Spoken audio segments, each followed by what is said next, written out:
기원전 11세기 갈멜 지역에서 벌어진 한 부자의 죽음은 오늘날까지도 미스터리로 남아있다. 주인공은 대목 축업자 나발과 그의 아내 아비가일. 성경은 이를 하나님의 심판이라고 기록했지만 자세히 들여다보면 완전 범죄의 냄새가 난다. 사건의 발단은 나발의 오만함이었다. 미래의 왕 다윗이 정중히 보상을 요청했지만 나발은 다윗이 누구냐? 이새의 아들이 누구냐? 라며 모독적으로 거절했다. 다윗은 오랫동안 나발의 목자들과 양떼를 무료로 보호해 주었다. 광야에서 도적들이나 맹수로부터 지켜준 것이다. 그런데 양털 깎는 수확철이 되자 다윗이 정중히 보상을 요청했고 나발은 모독적으로 거절했다. 은혜를 원수로 갚은 것이다. 다윗은 분노했다. 내일 아침까지 나발 집 남자들을 모두 죽이겠다며 400명의 부하와 함께 길을 떠났다. 이때 등장한 것이 나발의 아내 아비가일이다. 그녀는 지혜롭고 아름다운 여인으로 알려져 있었다. 종으로부터 급보를 들은 아비가일은 남편에게 알리지도 않고 엄청난 양의 예물을 준비해 다윗을 만나러 갔다. 빵 200덩이, 포도주 2가죽부대, 양 5마리까지 말이다. 산음지에서 벌어진 아비가일과 다윗의 만남은 극적이었다. 아비가일은 무릎을 꿇고 이 악한 자의 죄를 내게 돌리소서라며 호소했다. 더 중요한 것은 그녀가 다윗의 미래를 정확히 예언했다는 점이다. 여호와께서 내 주를 위하여 든든한 집을 세우시리니라고 말하며 다윗이 미래의 왕이 될 것임을 확신했다. 그리고 은근히 덧붙였다. 그때 당신의 여종을 기억해 주소서. 다윗은 아비가일의 지혜에 감탄하며 돌아갔다. 위기는 모면된 것처럼 보였다. 하지만 진짜 사건은 그 다음날 벌어졌다. 나발은 그날 밤 왕의 잔치 같은 성대한 연회를 열고 있었다. 자신이 죽을 뻔했다는 사실도 모른 채 술에 완전히 취해 있었다.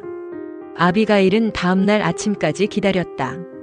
그리고 아비가일은 모든 것을 남편에게 말했다. 다윗의 요청, 나발의 거절, 다윗의 분노, 그리고 자신이 몰래 나가서 상황을 수습했다는 것까지. 성경은 이 순간을 이렇게 기록한다. 나발의 마음이 죽어 돌과 같이 되었더라. 여기서 첫 번째 의문이 생긴다. 단순한 충격으로 사람이 그렇게 될 수 있을까? 마음이 죽어 돌과 같이 되었다는 표현은 뇌졸중이나 심장마비로 해석되기도 하지만 독에 의한 마비 증상으로도 볼 수 있다. 특히 고대 근동 지역에는 다양한 식물성 독이 있었고 이런 독들은 즉사시키지 않고 서서히 몸을 마비시키는 특징이 있었다. 더 의심스러운 것은 타이밍이다. 아비가일이 상황을 설명한 직후 나발이 쓰러진 것은 우연일까? 그리고 정확히 10일 후에 죽었다는 점도 석연치 않다. 만약 단순한 뇌졸중이었다면 즉사하거나 회복될 가능성이 높았을 텐데 10일이라는 기간은 독의 작용으로 보기에 더 적절하다. 아비가일의 행동도 수상하다. 그녀는 매우 지혜로운 여성이었다. 다윗의 분노를 달래기 위해 치밀한 계획을 세웠고 실제로 성공시켰다. 이런 여성이 단순히 남편에게 사실을 알리기만 했을까? 혹시 나발에게 뭔가를 먹이거나 마시게 한 것은 아닐까? 무엇보다 의심스러운 것은 결과다. 나발이 죽자마자 다윗이 아비가일에게 청혼했고 아비가일은 즉시 승낙했다. 마치 미리 약속이나 한 것처럼 말이다.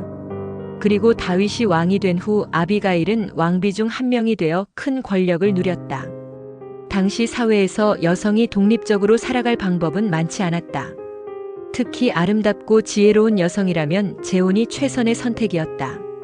아비가일은 나발과의 결혼을 통해 부를 얻었지만 진정한 권력을 원했을 수도 있다.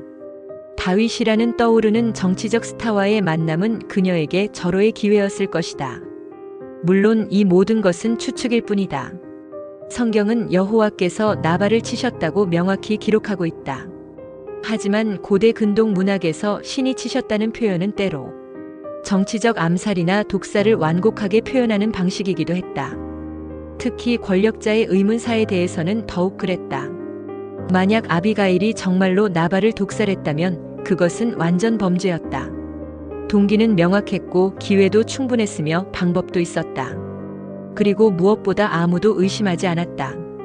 모든 사람이 나발의 악행을 알고 있었기 때문에 그의 죽음을 하나님의 정당한 심판으로 받아들였다. 진실은 아무도 모른다. 하지만 한 가지 확실한 것은 아비가일이 매우 똑똑한 여성이었다는 점이다. 그녀는 위기를 기회로 바꿨고 자신의 운명을 스스로 개척했다. 그 과정에서 남편이 죽었다는 것이 단순한 우연일까? 아니면 치밀한 계획의 일부였을까? 이것은 영원히 풀리지 않을 수수께끼로 남을 것이다.